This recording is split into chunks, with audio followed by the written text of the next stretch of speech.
आज के क्लास में हम लोग शुरू करने जा रहे हैं अपने क्लास 7 के अंदर हिस्ट्री में एक और नए चैप्टर को। चैप्टर का नाम है द दिल्ली सुल्तान्स। इसके पहले हम लोग अपने क्लास 7 के हिस्ट्री में 2 चैप्टर डिस्कस कर चुके हैं और आज हम लोग फाइनली अपने चैप्टर नंबर 3 को स्टार्ट करने जा रहे हैं। चैप्टर नंबर 3 है द दिल्ली सुल्तान्स। देखिए, इस चैप्टर को पढ़ने से पहले कुछ बातों को समझना बहुत ज़्यादा ज़रूरी है, क्योंकि ये जो चैप्टर है ना, इस चैप्टर में क्या आप पढ़ेंगे उसके बारे में यदि छोटा सा हम लोग अपना एक बैकग्राउंड यदि पहले समझ लें कि इस चैप्टर में क्या पढ़ेंगे और कैसे पढ़ेंगे, किस बारे में पढ़ेंगे, तो आपको चैप्टर समझने में बड़ा आसानी हो जाएगा। ठीक है, आइए शुरुआत करते हैं। देखो, आपको पता है कि आज हमारे इंडिया का जो कैपिटल है वो दिल्ली है। ठीक है, ये दिल्ली आज हमारे इंडिया के लिए जितना इम्पोर्टेंट है, ये दिल्ली आज से बहुत समय पहले भी बहुत ज़्यादा इम्पोर्टेंट हुआ करता था। समझे ध्यान से। इस चैप्टर को शुरुआत करने से पहले इस चैप्टर का बैकग्राउंड हम आपको समझा रहे हैं। चैप्टर का नाम है द दिल्ली सुल्तान्स। दिल्ली का मतलब पता है आपको, दिल्ली हमारा एक छोटा सा जगह है, हमारे इंडिया में पड़ता है और आज हमारे भारत का वो कैपिटल भी है। ठीक है, राजधानी हमारे भारत का। सुल्तान्स का मतलब होता है राजा, किंग, जो भी आप बोलो सब सही है। ठीक है, तो इस चैप्टर में हम लोगों को ये पढ़ना है। अच्छा, चैप्टर पे क्या पढ़ेंगे तो उसको छोड़ो, पहले आप ये समझो पहले कि अच्छा एक बात बताइए, सबसे पहले ये बताइए, क्या दिल्ली आज हमारे लिए इम्पोर्टेंट है कि नहीं है? बिल्कुल इम्पोर्टेंट है। इस पूरे कंट्री पे, मतलब इंडिया एक हमारा कंट्री है, बड़ा अच्छा कंट्री है। इस पूरे कंट्री के लिए जो कानून बनता है वो कहाँ से बनता है? दिल्ली से बनता है। क्यों दिल्ली से बनता है भाई? क्योंकि हमारे पार्लियामेंट जो है वो दिल्ली में ही है। लोकसभा और राज्यसभा नाम सुना होगा आपने। तो दिल्ली हमारा इंडिया का इतना इम्पोर्टेंट शहर है, इतना इम्पोर्टेंट शहर है कि जितना भी इंडिया का सबसे बड़ा बड़ा ऑफिस है, इंडिया का जितना भी सबसे बड़ा बड़ा ऑफिस है, सब कुछ कहाँ है? हमारे दिल्ली में है। यहाँ तक कि हमारे इंडिया पे जो पूरा कानून लागू होता है वो कानून बनता कहाँ पे है? रूल्स एंड रेगुलेशंस बनते कहाँ पे है? दिल्ली में बनते हैं। तो आज हमारे लिए दिल्ली जितना इम्पोर्टेंट शहर है, इतना ही इम्पोर्टेंट बहुत समय पहले भी हमारा दिल्ली हुआ करता था। इसका मतलब है कि दिल्ली जो है हमारे इंडिया का वो शहर है जो पहले भी राजाओं महाराजाओं के लिए इम्पोर्टेंट हुआ करता था और आज भी हमारे लिए बहुत इम्पोर्टेंट है। तो इसमें हम लोग वही पढ़ेंगे कि आखिर किस किस राजा ने कितने कितने समय के लिए दिल्ली पे रूल किया है, किस तरीके से रूल किया है ना, वो कितने साल रूल किए हैं दिल्ली के ऊपर। यही हम लोगों को इस चैप्टर के बारे में पढ़ना है। ध्यान रहे, जितना ज़्यादा इंडिया के अंदर दिल्ली में उथल पुथल देखने को मिला हम लोगों को, उतना ज़्यादा किसी और जगह पर उथल पुथल देखने को नहीं मिला है। मतलब कि दिल्ली, अच्छा एक बात बताइए, दिल्ली ही क्यों?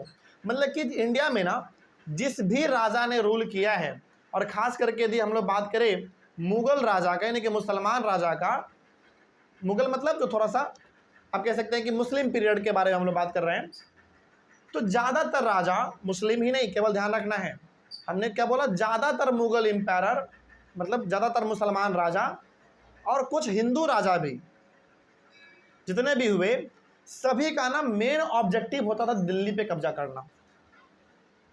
समझ में आ रही है बात? ऐसा क्यों? दिल्ली ही क्यों? इसके अलावा दूसरा और कोई जगह क्यों नहीं? रिसोर्स, और बताओ और कोई कारण? मतलब हम आपसे, मेरा क्वेश्चन समझना है, हम क्या पूछना चाह रहे हैं? हम पूछना ये चाह रहे हैं कि दिल्ली जितना इंपॉर्टेंट शहर आज हमारे लिए है, उतना ही इंपॉर्टेंट पहले भी हुआ करता था राजा महाराजाओं के टाइम पे, है ना। मुगल राजा जब हुआ करते थे उस समय पे, जैसे अकबर, बाबर, औरंगजेब, है ना, हुमायूं, थोड़ा सा और आप बात करेंगे तो और भी आपको मिलेंगे उसके। ये तो हो गया हमारे मुग़ल एम्पायर, मतलब कि मुस्लिम राजा हो गए, ये सब मुस्लिम थे। कुछ और हिंदू राजा का भी बात करें तो अशोका, है ना, और भी बहुत सारे राजा हैं, हिंदू राजा भी हमारे पास हैं। तो इन सभी का मेन ऑब्जेक्टिव होता था कि दिल्ली पे अब कब्जा किया जाए। तो सवाल है कि दिल्ली ही क्यों? बिहार क्यों नहीं? यूपी क्यों नहीं? ध्यान रहे, हर जगह का अपना अपना राजा था, लेकिन सबका मेन ऑब्जेक्टिव होता था कि दिल्ली पे कब्जा किया जाए। इसलिए दिल्ली ही सबसे ज़्यादा उथल पुथल का जगह बना हुआ था। दिल्ली पे जितना अटैक हुआ है दिल्ली में जितना तोड़ फोड़ हुआ है और दिल्ली में जितना हमला हुआ है उतना ज़्यादा हमला किसी और जगह पे नहीं हुआ था उस समय पे। तो दिल्ली ही क्यों? अब समझिए क्यों। क्योंकि दिल्ली जो है ना हमेशा से रिसोर्स में बहुत अच्छा था। मतलब कि दिल्ली के ऊपर जिस जिस राजा ने कंट्रोल किया है वो सब राजा छोटे मोटे राजा नहीं थे, बहुत महान महान राजा थे। मतलब कि दिल्ली पे जिस भी राजा ने कंट्रोल किया है वो सब महान राजा थे। और चूंकि महान राजा है तो उसके पास होगा क्या? बहुत भारी मात्रा में सोना होगा, चांदी होगा, है ना। मतलब कि किसी प्रकार के खजाना का कोई कमी नहीं होगा। तो हर राजा चाहता था कि यदि हम इस दिल्ली के राजा को हरा दें तो उसका सारा संपत्ति किसके अंदर आ जाएगा? हमारे अंदर आ जाएगा। पहला कारण क्या था? रिसोर्स। रिसोर्स मतलब सोना चांदी ये सब। तो दिल्ली पे हर राजा हमला करना चाहता था। क्यों? क्योंकि दिल्ली पे जिस जिस राजा ने कंट्रोल किया है वो सब राजा क्या थे? पावरफुल थे। तो हर राजा चाहता था कि यदि हम इस दिल्ली के राजा को हरा दें तो दिल्ली का राजा यदि हार गया तो दिल्ली हमारे अंडर में आएगा। इसका मतलब है कि दिल्ली का सारा संपत्ति भी हमारे अंडर में आ जाएगा। पहला चीज। दूसरा चीज, दिल्ली में ना इतना शानदार शानदार बिल्डिंग बने हुए थे उस समय पे, आज भी हैं। आप दिल्ली जाइए तो आपको आज भी वहाँ पे दिख जाएगा अच्छे अच्छे बिल्डिंग। तो दिल्ली में उस समय पे इतना शानदार शानदार बिल्डिंग बना हुआ था कि हर राजा चाहता था कि यदि ये बिल्डिंग हमको मिल जाए, यदि ये किला हमको मिल जाए तो हमारे ऊपर कोई जल्दी हमला अटैक वगैरह नहीं कर पाएगा। और ध्यान रहे, दिल्ली से भी बढ़िया बढ़िया किला और भी जगह पर थे उस समय पर, लेकिन दिल्ली में चूंकि किला थोड़ा सा ज़्यादा था, ब्यूटीफुल था, तो हर राजा चाहता था कि दिल्ली पे कब्जा किया जाए। और एक बात और, दिल्ली यदि आप गौर करेंगे ना तो बीच में पड़ता है। हालांकि इंडिया के बिल्कुल एग्जैक्ट बीच में नहीं है दिल्ली। एग्जैक्ट दिल्ली हमारा नहीं है इंडिया के बीच में। दिल्ली इंडिया के बीच में एग्जैक्ट कौन है? फिर मध्य प्रदेश है, थोड़ा सा ऊपर है हमारा दिल्ली। तो दिल्ली एक ऐसा जगह है जहां से पूरे इंडिया पे बराबर नजर रखा जा सकता है। ईस्ट वेस्ट नॉर्थ साउथ हर जगह पर बराबर नजर रखा जा सकता है दिल्ली से। तो इसलिए हर राजा चाहता था कि दिल्ली के ऊपर हमारा कब्जा हो जाए। कोई दिक्कत नहीं इसमें। चलिए, तो कोई पूछे कि बताओ दिल्ली ही हर राजा जितना क्यों चाहता था, तो सिंपल से बताना है कि दिल्ली हमेशा से फेमस था। तो दिल्ली में जिस भी राजा ने कब्जा किया वो सब राजा पावरफुल था। उसके पास सोना चांदी हीरा मोती किसी प्रकार का कोई चीज़ का कमी नहीं होता था। तो हर राजा चाहता था कि जब इस राजा को हरा दे तो यदि इस राजा को हरा दे तो उसका सारा खजाना हमारे पास आ जाएगा। तो पहला दिल्ली पे कब्जा करने क्यों चाहते थे सबको? ही खजाने के लिए। उस राजा को हराएंगे उसका सारा खजाना हमारे पास आ जाएगा। तो पहला हमला दिल्ली पे कोई करना क्यों चाहता था? खजाने के लिए। दूसरा, वहाँ के ब्यूटीफुल पैटर्न के वजह से। पैटर्न मतलब वो दिल्ली ना बड़ा इंपॉर्टेंट शहर था उस समय पे। दिल्ली ही इकलौता ऐसा शहर था जो कि एकदम सुंदर दिखता था, एकदम शानदार शानदार बिल्डिंग, अच्छे रोड, अच्छे पेड़ पौधे लगे हुए हैं, सब कुछ बढ़िया बढ़िया दिखता था। तो हर राजा चाहता था कि अपना राजधानी कहाँ बना लिया जाए? दिल्ली बना लिया जाए। मतलब कि हर राजा चाहता था कि हमारा दिल्ली पे कब्जा हो जाए, क्योंकि दिल्ली बहुत सुंदर उस समय पे जगह हुआ करता था। ठीक है, अब ऐसे सोचो ना, जिस राजा ने कंट्रोल किया दिल्ली के ऊपर वो राजा क्या चाहेगा? गंदगी में रहना चाहेगा? साफ सफाई में रहना चाहेगा? और राजा तो बड़ा शौकीन आदमी होता है भाई। तो दिल्ली को हर राजा खूबसूरत बना के रखता था, एकदम रानी की तरह। तो पहला कारण, खजाने की वजह से दिल्ली पे राज करना चाहता था, हर कोई हमला करना चाहता था। दूसरा, वहाँ के ब्यूटीफुल सिटी की वजह से। और तीसरा कि दिल्ली के ऊपर कब्जा करने का जो तीसरा कारण है वो ये कि वहाँ से हर जगह पर बराबर नज़र रखा जा सकता है, ईस्ट वेस्ट नॉर्थ साउथ हर जगह पर। तो ये तीन कारण है जिसके वजह से हर राजा चाहता था कि दिल्ली पे कब्जा किया जाए। और ये तीनों बेनिफिट और किसी जगह पर नहीं मिलता था, बाकी सारे जगह ना कमजोर थे तरीके से। ठीक है, चलिए आगे थोड़ा सा हम लोग बात करते हैं। तो हम लोग इस चैप्टर के अंदर जो बात करेंगे पूरा का पूरा किसको लेकर बात करेंगे? दिल्ली को लेकर बात करेंगे। और ये समझेंगे कि दिल्ली के ऊपर किसने राज किया, कितने समय तक राज किया, कैसे किया, है ना, किसने किसको मारा, ये सब हम लोगों का इस चैप्टर में होने वाला है। तो बड़ा इंटरेस्टिंग चैप्टर है। आइए शुरू करते हैं। इंट्रोडक्शन पहले हम लोग ले लेते हैं। हालांकि ये इंट्रोडक्शन ही था लेकिन बुक का इंट्रोडक्शन लेना भी जरूरी है। देखिए, पहला लिखा हुआ है, Delhi became an important city only in the 12th century. Delhi जो है ना एक बड़ा इंपॉर्टेंट सिटी बना कब? 12th सेंचुरी में। उसके बाद फिर वो इंपॉर्टेंट ही रह गया।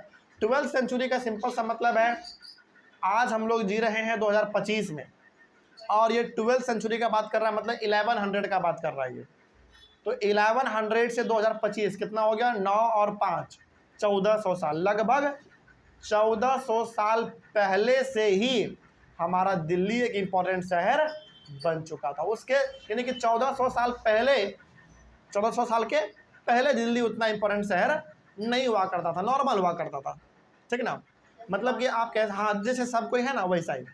तो सिंपल सा आप ये समझ सकते हैं कि आज से 1400 साल बाद से, आज से 1400 साल के बाद से ही दिल्ली एक इंपॉर्टेंट शहर के तौर पे उभरा है। उसके पहले वो एकदम नॉर्मल सिटी की तरह था, ठीक है। आगे बात, क्योंकि जितने भी मुगल राजा हुए हैं इंपॉर्टेंट वो 1400 साल के बाद ही आए हैं, ठीक ना। आगे बात करते हैं। Delhi first became the capital of a kingdom under the Tomara Rajputs who were defeated in the middle of the 12th century by the Chauhans, also referred to as Chahmanaz of Ajmer. अब देखो होता क्या है, पहली बार दिल्ली के ऊपर कब्जा करने वाला, वो भी भयंकर तरीके से कब्जा करने वाला और दिल्ली को थोड़ा बेहतर बनाने वाला जो पहला आदमी था, आदमी नहीं बोलेंगे बल्कि पूरा का पूरा कम्युनिटी बोल सकते हैं, आप पूरा ग्रुप बोल सकते हैं। देखो, Delhi first became the capital of a kingdom under the Tomara Rajputs. Tomara Rajput, देखो जैसे राजपूत जो होता है ना, हर जगह का अपना अलग अलग है। जैसे बिहार के राजपूत का आप क्या बोलेंगे, बिहार के राजपूत बोलेंगे, यूपी का राजपूत बोल देंगे। लेकिन हालांकि राजपूत तो एक सिंपल सा कास्ट हो गया, लेकिन अलग अलग जगह है तो हम लोग उसको अलग अलग नामों से भी जानते हैं। तो पहला बार दिल्ली पे जिसने कब्जा किया है वो किसने किया है, तोमारा राजपूत्स ने, यानी कि सिंपल सा राजपूतों ने किया है, सिंपल समझिए, ठीक है। Who under the Tomara the first Delhi first became the capital of a kingdom under the Tomara Rajput who were defeated in the middle of the 12th century by the Chauhans, जिसको हम लोग चहामाना कहते हैं, ऑफ अजमेर। ये अजमेर का चौहान हुआ करता था। ऐसे देखो पूरा कहानी समझो, नहीं समझ में आ रहा है छोड़ो उसको, ऐसे समझो। अभी तक दिल्ली पे कब्जा किसका था, तोमारा राजपूत का, ठीक है। दिल्ली पे कब्जा किसका है, तोमारा राजपूत का है, मतलब कि सिंपल सा राजपूतों का है, सिंपल समझिए। दिल्ली पे कब्जा किसका, राजपूतों का है, ठीक। उसके बाद इन तोमारा राजपूत को हरा देता है कौन, चौहान। चौहान भी एक कास्ट होता है, ध्यान रखना है, ठीक है। चौहान हो गया, राजपूत हो गया, ठाकुर हो गया, है ना, फिर से भूमिहार हो गया, ब्राह्मण हो गया, मिश्रा, शर्मा, ये सब इंडिया में पाए जाने वाले क्या है, अलग अलग कास्ट है। तो अभी तक फिलहाल जो है दिल्ली पे कंट्रोल था राजपूतों का। उस राजपूत को हराया किसने, चौहानों ने हरा दिया। और ये चौहान कहाँ से बिलोंग करते थे, अजमेर। अजमेर कहाँ पड़ता है भाई, आज राजस्थान में पड़ता है। और आप गौर से देखेंगे तो राजस्थान से हमारा दिल्ली ज़्यादा दूर भी नहीं पड़ता, हालांकि दूरी है लेकिन उतना भी दूर नहीं है कि आप पहुँच नहीं सकते हैं, आराम से पहुँच सकते हैं। तो यदि कोई पूछे कि पहली बार यदि दिल्ली का, यानी कि पहली बार जो दिल्ली है वो यदि किसी का राजधानी बना, दिल्ली यदि सेंटर बना रहने का किसी का, तो किसका बना था, तो हमारा राजपूत का बना था। समझ में आ रहा है बात, चलिए। और इस राजपूत को कौन हराया भाई, चौहानों ने हरा दिया। ये चौहान कहाँ से बिलोंग करते थे, अजमेर से बिलोंग करते थे। इट मीन्स अजमेर के अजमेर मतलब अजमेर कहाँ है, आज राजस्थान में है, राजस्थान के अंदर पाया जाता हमारा अजमेर। अजमेर के चौहानों ने दिल्ली के राजपूत को हरा दिया पूरी तरीके से। और उस समय पे ना हराना, मार पीट, इसको हरा के उसका साम्राज्य अपने अंदर कर लेना, ये सब चलता रहता था उस समय पे, ये कोई नई बात नहीं था, ठीक है। आगे बात करते हैं। Under the Tomaras and Chauhans that Delhi became an important commercial centre. अब ऑब्वियस ये बात है, अभी तक दिल्ली को रूल कर कौन रहा था, राजपूत। राजपूत को हरा दिया गया, किसने हराया, चौहान्स ने हराया। तो बताओ अब दिल्ली के ऊपर कब्जा किसका होगा, चौहान्स का होगा, ऑब्वियस बात है। तो पहले दिल्ली पे कंट्रोल था राजपूत का, तो उन्होंने भी दिल्ली को अच्छा करने के लिए कुछ ना कुछ किया होगा। राजपूत को हरा दिया गया, वहां का अब कौन कंट्रोल संभालेगा, चौहान संभालेगा। तो चौहान भी तो दिल्ली में कुछ कुछ किया होगा। देखो सिंपल से समझो, जब भी कोई इंसान किसी जगह को जीतता है ना, तो उस वहाँ पे कुछ अच्छे से काम भी करते हैं वो, क्योंकि वो उसका इलाका है। अब उसकी अच्छाई बुराई सबका अब देख रहे कौन करेगा, वही करेगा जो जीतेगा, है ना। तो दिल्ली अभी तक राजपूत के अंदर में था, तो उन्होंने दिल्ली को अच्छा बनाने के लिए कुछ कुछ काम किया होगा। उसके बाद फिर अब दिल्ली किसके अंदर में आ गया, चौहान के अंदर में आ गया, तो चौहान भी कुछ कुछ किया होगा दिल्ली को बढ़िया बनाने के लिए। तो इन दोनों ने दिल्ली को काफ़ी अच्छा शहर बना दिया था। ठीक है, आगे मैनी रीच जैन, जैना यहाँ पे लिखा हुआ है लेकिन असल में ये जैन है। ठीक है, many rich Jain merchants live in this city and constructed several temples. बहुत सारे, अच्छा जैन क्या होता है भाई, जैन धर्म है। जैसे हम लोग बोलते हैं ना हिंदू मुस्लिम सिख ईसाई, उसी प्रकार से जैन भी हमारा क्या है, एक धर्म है, रिलीजन है।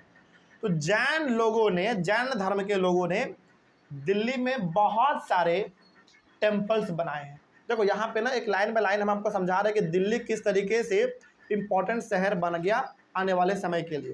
पहला बात तो राजपूत रूल किया, तो राजपूतों ने उसको अच्छा बनाया। राजपूत को हराया गया, किसने हराया, चौहान ने हराया। तो चौहान सब दिल्ली पर रूल करेगा, राज करेगा, तो चौहान भी दिल्ली को अच्छा बना दिया। अब दिल्ली में मंदिर किसने बनवाए थे उस समय पे, सबसे ज़्यादा जैन धर्म के लोगों ने। किसने बनाया, जैन धर्म के लोगों ने।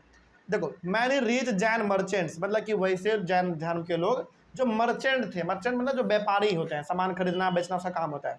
तो वैसी बात है भाई, व्यापारी लोग हैं तो पैसा उसके पास ज़्यादा है, वो मंदिर बनाना उसके लिए कोई बड़ी बात नहीं है। तो जैन धर्म के उस लोगों ने मंदिर खूब बनाया, जो लोग, जिन लोगों के पास पैसा ज़्यादा हुआ करता था उस समय पर। ठीक है, अगला coins minted here called Dehliwal. और उस समय पे दिल्ली में जो सिक्का चलता था, दिल्ली में जो सिक्का छपता था, उस सिक्के को बोला जाता था दिल्ली वॉल, दिल्ली वॉल। ठीक है, मतलब उस सिक्के का नाम था। आज हमारे सिक्के का नाम क्या है, रुपया। क्या बोलते हैं, रुपया बोलते हैं। उस समय पे दिल्ली के सिक्के को क्या बोला जाता था, दिल्ली वॉल। ठीक ना, अगला The transformation of Delhi into a capital that control vast areas of the subcontinent started with the foundation of the Delhi Sultanate in the beginning of the 13th century। देखो अभी तक दिल्ली के ऊपर कब्जा किसका था, पहले राजपूत का, फिर बाद में चौहान का हुआ।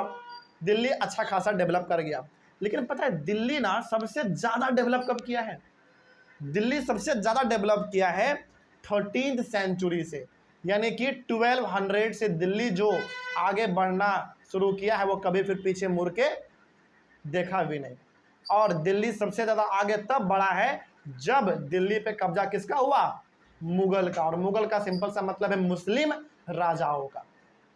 मुस्लिम राजा का एग्जाम्पल ले हम लोग 3-4, तो वैसे बात है अकबर, हुमायूं, बाबर, है ना, औरंगजेब, जहांगीर, है ना, ये सब कौन है, मुस्लिम राजा हैं। समझ मारिए बात, मुस्लिम राजा है। तो दिल्ली थोड़ा सा और इम्पोर्टेंट शहर हमारा तब बन गया जब दिल्ली पे कब्जा किसका हो गया, मुगल राजा का हो गया। ठीक है, आगे बात करते हैं। The Delhi sultans build many cities in the area that we now known as Delhi. और जब दिल्ली के ऊपर कब्जा हुआ मुगल राजाओं का, मुसलमान राजाओं का, तो दिल्ली में उन्होंने बहुत अच्छे अच्छे बिल्डिंग बनाए हैं। कुछ बिल्डिंग तो दिल्ली में आपको आज भी दिख जाएंगे जो मुगल राजाओं ने बनाया था। ठीक है, तो यदि आपसे सवाल कोई पूछे कि बताओ दिल्ली पे सबसे पहला कब्जा किसका था, तो बताइएगा तुम्हारा राजपूत का। उसके बाद कौन, चौहान्स। उसके बाद फिर किसका रूल स्टार्ट हुआ दिल्ली में, मुगल्स का स्टार्ट हुआ। और सबसे ज़्यादा तरक्की दिल्ली कब किया है, मुगल्स के टाइम पे, यानी कि 13th सेंचुरी से ही। मतलब 13th सेंचुरी मतलब वो समय है जब मुगल्स का कंट्रोल किस पे हो रहा है, धीरे धीरे दिल्ली पे हो रहा है। और दिल्ली वहाँ से फिर बहुत आगे निकल जाता है, दिल्ली बहुत अच्छा डेवलप करता है। ठीक है, आगे बात करते हैं। और दिल्ली इतना ज़्यादा अच्छा शहर हुआ कि हम लोगों ने बाद में अपना कैपिटल भी किसको मान लिया है, दिल्ली को मान लिया है। ठीक है, आगे बात करते हैं। ये हो गया हमारा एक छोटा सा इंट्रोडक्शन। अगला हमारा है द रूलर्स ऑफ दिल्ली। अब थोड़ा सा हम लोग इसमें ये बात करेंगे कि किसने किस समय तक दिल्ली पे राज किया है। आइए थोड़ा सा उसके बारे में हम लोग बात कर लेते हैं। पहला है राजपूत। ऑब्वियस सी बात है, दिल्ली पे सबसे पहला राज किसका, राजपूत का। तो देखते हैं कि आखिर राजपूत ने कब से कब तक राज किया है दिल्ली पे। यहाँ पे जो भी बात होगा वो किसके ऊपर बात होगा, केवल दिल्ली के ऊपर बात होगा। ठीक है, पहला है राजपूत डायनेस्टी। राजपूत डायनेस्टी का मतलब है कौन रूल कर रहा है, राजपूत कर रहा है। तो राजपूत में भी पहला तोमाराज ने रूल किया है अर्ली 12th सेंचुरी से लेकर 1165। यहाँ पे देखो 12th सेंचुरी का मतलब है 1100। देखो सेंचुरी हमेशा आगे चलेगा, जो एक्चुअल डेट है वो पीछे चलेगा। मतलब यहाँ पे 12th सेंचुरी लिखा हुआ है, इसका मतलब ये बात कर रहा है 1100 का। जैसे हम लोग जैसे आज हम लोग बोलते हैं ना, हम लोग जी रहे हैं 21st सेंचुरी में, लेकिन हम लोग आज बोलते क्या है 2025, यानी कि एक स्टेप पीछे। समझ में ये बात। यहाँ पे लिखा हुआ 12th सेंचुरी, इसका मतलब है 1100 से लेके 1165 तक राज कौन किया दिल्ली पे, तोमारा राजपूत ने किया है। किसने किया, तोमारा राजपूत ने किया है। ठीक है, अगला है हमारा, अच्छा तोमारा राजपूत में भी राजा, यदि हम लोग बात करें कि राजा कौन था सबसे इंपॉर्टेंट, तो वो कौन था, ANANGA, इसको आप क्या पढ़ोगे, अंगना, या फिर आप इसको अंगना, जो आप पढ़ना चाहो वो सब सही है। अंगना पाला भी बहुत लोग इसको बोलते हैं, फिर अंगना पाल भी बोलते हैं इसको। ठीक ना, इन्होंने रूल किया है 1130 से लेकर 1145 तक। अच्छा, फिर सवाल है कि यहाँ पे लिखा हुआ कि सर तोमाराज ने रूल किया है 12th सेंचुरी से लेकर 1165 तक, लेकिन फिर यहाँ पे 1145 तक का ही दिया हुआ है। ये इंपॉर्टेंट राजा है, ध्यान रखना। मतलब सबसे पहली बार दिल्ली पे रूल किसने किया, राजपूत ने किया। और राजपूत में भी किसने, तोमाराज ने। कब से कब तक, 1100 से लेकर 1165 तक। इसमें सबसे ज्यादा जो इंपॉर्टेंट राजा हमारा हुआ वो कौन था, अंगनापाल। ठीक है, और इन्होंने रूल किया है 1130 से लेकर 1145 तक। कोई दिक्कत, आगे बढ़ते हैं। अच्छा, बहुत लोग ना इसको अंगपाल भी पढ़ते हैं, तो कोई दिक्कत नहीं, आपको जो पढ़ना है पढ़िए, लेकिन डेट बस आपको याद होना चाहिए, नाम याद होना चाहिए बस। अगला किसने रूल किया था बताओ दिल्ली पे, चौहान ने। और चौहान ने रूल किया है तब जब आपने तोमारा राजपूत को हटाया, और वहीं से फिर रूल किसका एस्टेब्लिश हो गया, चौहान का हो गया। ठीक है, आगे बात करते हैं। तो जैसे 1165 में राज किसका खत्म हुआ, तोमारा राजपूत का, तो 1165 से फिर राज किसका स्टार्ट हो जाएगा, चौहान का स्टार्ट हो जाएगा। तो चौहान जो है दिल्ली पे रूल करते हैं 1165 से लेकर 1192 तक।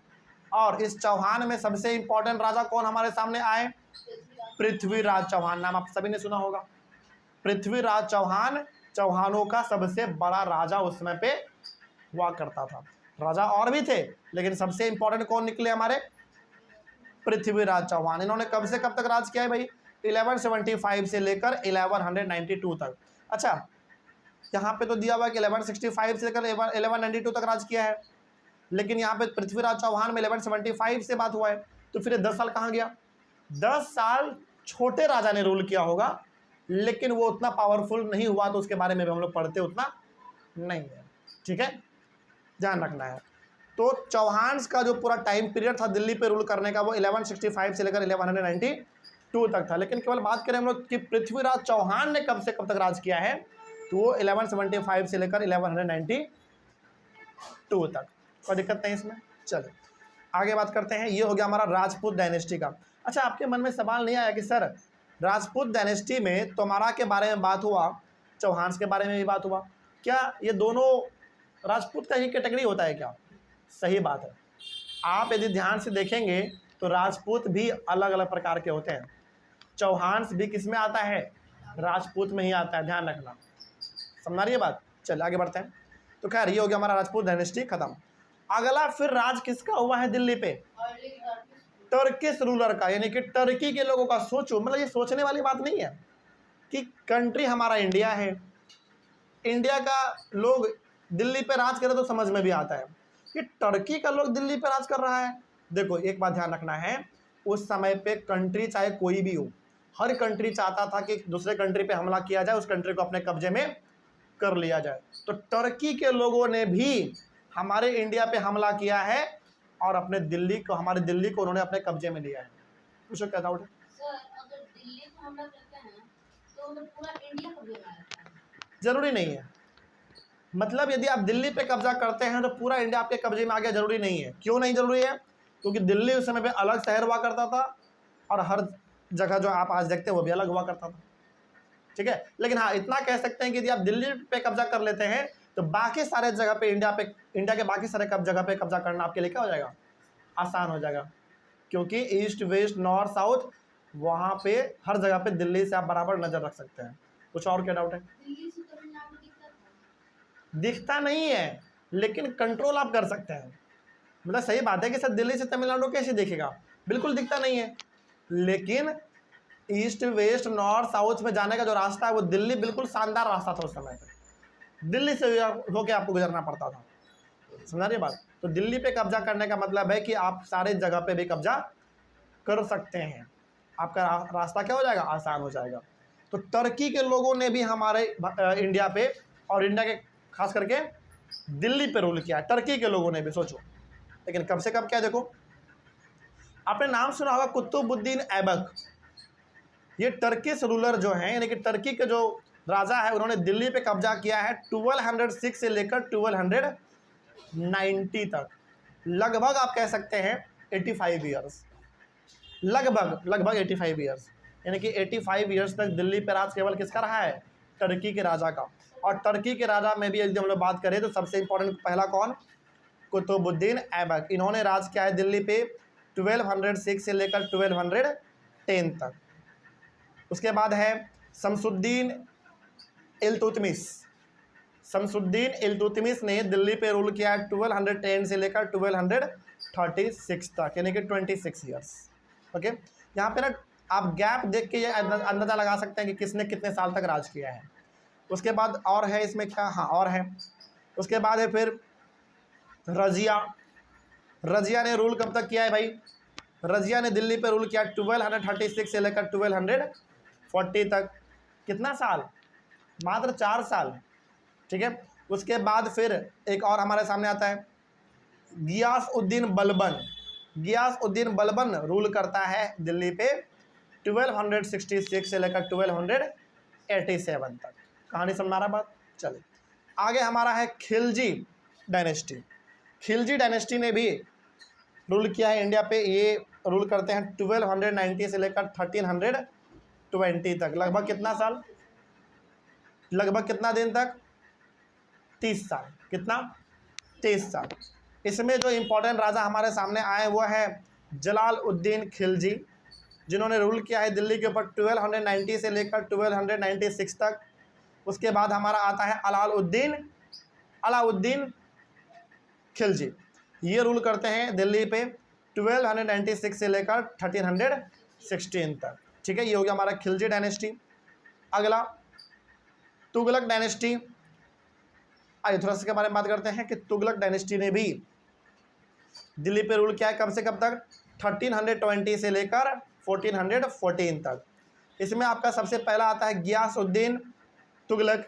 ये रूल करता है 1320 से लेकर 1324। उसके बाद है फिर हमारा मोहम्मद तुगलक। ये रूल करता है दिल्ली के ऊपर 1324 से लेकर 1351 तक। उसके बाद फिरोज शाह तुगलक। फिरोज शाह तुगलक रूल करता है दिल्ली के ऊपर 1351 से लेकर 1388 तक, ठीक है। बाकी जो बीच में आपको गैप दिख रहा है ना, उस गैप का समझ लीजिए कि कोई और राजा उसमें आया होगा छोटा छोटा, लेकिन जो मेन राजा है उसके बारे में आपको यहाँ पे बता रहे हैं, ठीक है। अगला है Syed dynasty. Syed dynasty rule करता है 1414 से लेकर 1451 तक। इसमें जो सबसे इंपॉर्टेंट राजा साबित हुए हैं वो केवल एक था, खीर खान। KHIZR। खीर, बहुत लोग इसको खिर्ज पढ़ते हैं, बहुत लोग इसको खीर खान कहते हैं। तो कोई दिक्कत नहीं है, आपको जो अच्छा लगे आप वो बोलिए, लेकिन स्पेलिंग बस याद रख लीजिएगा, एग्जाम में स्पेलिंग मत गलत करिएगा, ठीक है। खिज्र भी पढ़ते हैं बहुत लोग, जो मतलब कहने का मतलब जो आपको याद रहे आप वो याद रख सकते हैं। तो ये 1414 से लेकर 1421 तक रूल करते हैं। फिर सवाल है कि सर यहाँ पे 1451 तक दिया हुआ था, बाकी कहाँ गया फिर साल? बाकी साल जो है वो छोटे मोटे राजाओं ने रूल किया है, वो इतना इंपॉर्टेंट हमारे लिए नहीं है, ये ज़्यादा इंपॉर्टेंट है। ठीक है, अगला हमारा है Lodhi dynasty. Lodhi dynasty rule करता है दिल्ली के ऊपर 1451 से लेकर 1526 तक।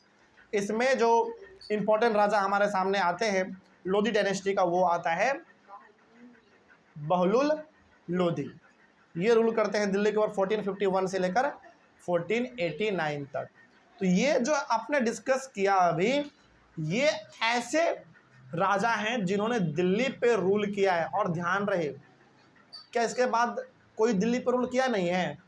किया है, लेकिन वो उतना ज़्यादा इंपॉर्टेंट हमारे लिए नहीं है। ठीक है, ये ज़्यादा इंपॉर्टेंट है, जिसमें आपने समझ लिया कि किस डायनेस्टी ने कब से कब तक दिल्ली पे रूल किया है। कोई दिक्कत नहीं, समझ में आ गया बात? चलिए, नेक्स्ट हमारा टॉपिक होगा finding out about the Delhi sultans. इसके बारे में हम लोग अपने नेक्स्ट क्लास में डिस्कस करेंगे। टॉपिक भी थोड़ा बड़ा है, तो इसको हम लोग डिस्कस कर लेंगे अपने अगले क्लास में। कोई दिक्कत नहीं आ रहा समझने में? सब कुछ समझ में आया? चलिए, थैंक यू, मिलते हैं हम लोग अपने अगले क्लास में। Thank you very much.